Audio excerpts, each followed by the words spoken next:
Welcome back to Tutorials with Tori. Today we're going to be finishing up our Bloom Chunky Basic Beanie. When I last left you, we were just starting the crown decreases or the crown shaping. And right now I've just finished round 6. So we're getting ready to start round 7, which is knit 1, knit 2 together. And I've finally reached that point where things are getting a little bit tight on this 16-inch circular needle. So what I'm going to do is now switch over to either magic loop or double pointed needles. First, I'm going to show you the magic loop, since that's an easy switch if you're working with interchangeable needles. And then from there, I'll show you how to work with double pointed needles. So what I'm going to do is gather all of my stitches onto the needles. And with interchangeables, all I'm going to do is unscrew the cord, and then I'm going to attach a longer cord. And the one I'm working with is about 32 inches, so that gives me plenty of space to spread the stitches out and work magic loop. I'll show you what that looks like. So we are ready to go. And so here's our setup. We've got the stitches split in half, and to begin magic loop, we're just gonna pull the one needle out. So as you could see here, the stitches are on the cord, and then the next stitches that we're gonna work are right here at the needle tip. So like I said, this is round 7. So we're knitting 1 and then knitting 2 together. And we're gonna repeat that all the way around. And I'm gonna finish up to the end of the stitches on this needle so you can see how we switch things around once we get to that point. And we're just continuing around, knit 1, knit 2 together. And each round, we are going to be decreasing by 10 stitches. And then here, since I didn't split my stitches evenly, I'm going to put this one stitch here with the next set. So we'll just pull that through. So now all the stitches that are on the cord, we're going to move onto the needle, and the stitches we worked are going to move onto the cord. So, and I like to do this so I don't lose track of the beginning or the end. I like to slightly offset it from the beginning and the end so I can keep the marker in place. Otherwise, I end up at one end and I'm like, is this the beginning or not? So that's how we do that. And this one right here is knit 2 together. So you can see, there we go. We've just done half a round with our magic loop. Next, I'm going to show you how we work with double pointed needles. So I'm actually going to slip these guys back here just for ease of showing you. So if we were just working on the circulars, you can just add in your double pointed needles. So, and you'll just do it one at a time. And on this row, we have about 20 stitches, I believe, or we're reducing to 20 stitches from 30.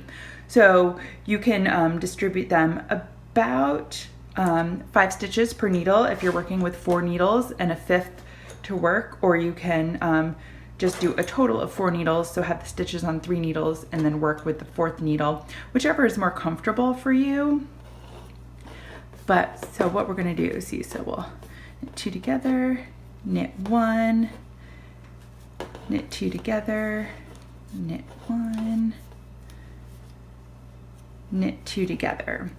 So I'll leave that there, and then I'm gonna pick up my next needle and make sure I remember where I left off. So we're back to knit 1, knit 2 together. All right, and we're continuing at this point to knit 1 and knit 2 together. And as you can see right here, we've got that marker, and then our next round, round 8, we're just knitting. I'll do that, and then I'm gonna walk you through putting the remainder of the stitches on the double pointed needles. So from the magic loop, we'll just scoot all these stitches back onto that needle. And then at this point, I'm putting 5 stitches on each needle.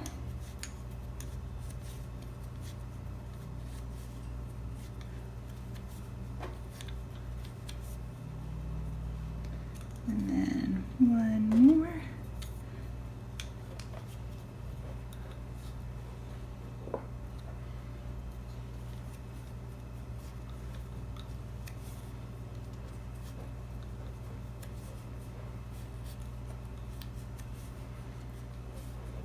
And so if you're working with double pointed needles, this is what your crown is going to look like once you've got the stitches distributed on all those needles, and then you just continue working the crown shaping.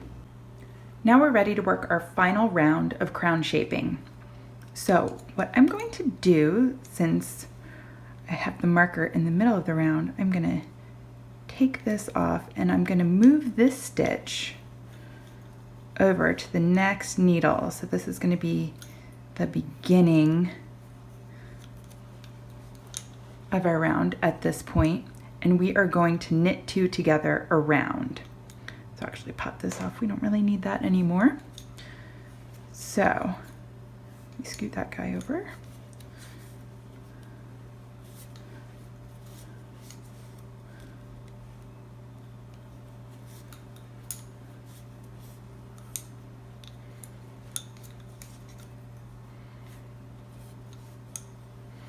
And in all of these, since I have an odd number of stitches on each double pointed needle, I'm just going to be sliding one over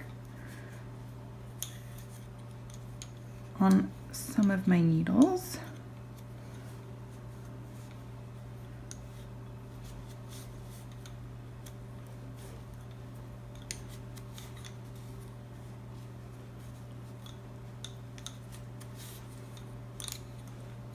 And here we go. This is the last one.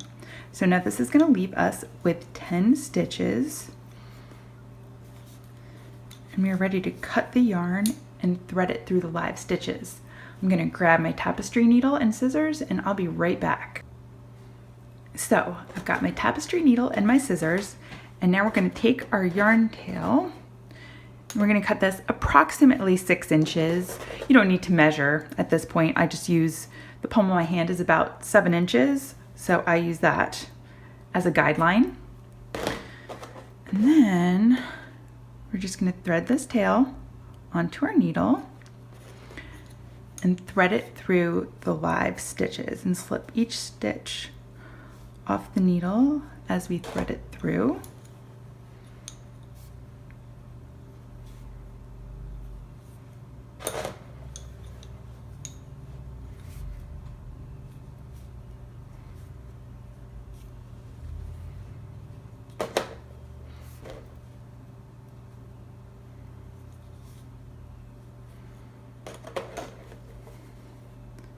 Oops. Get that back on here.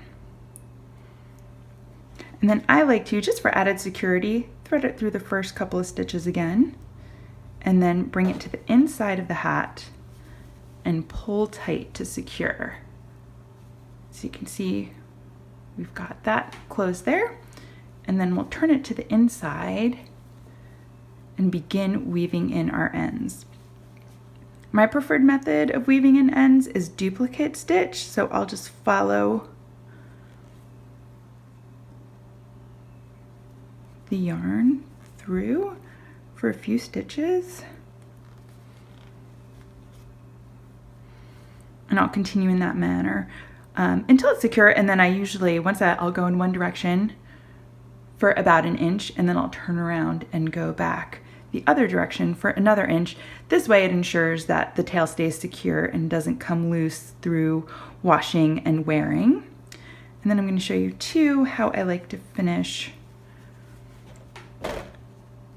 the end on our brim. Now for this, I showed you in the beginning where I cast on right at the color change, so that provides a fun little stripe of color on the cast on, but as you can see, you get this little bit of a jog here.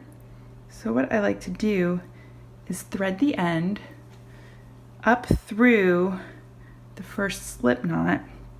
And so you can see here, we're basically trying to cover that little bit right there. So do that and then go in right here.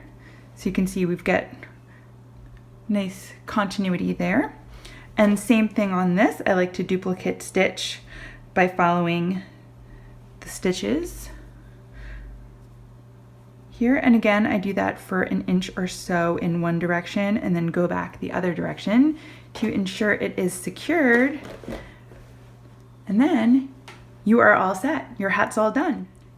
Thanks so much for joining me in making this Bloom Chunky Basic Beanie. I hope to see you next time.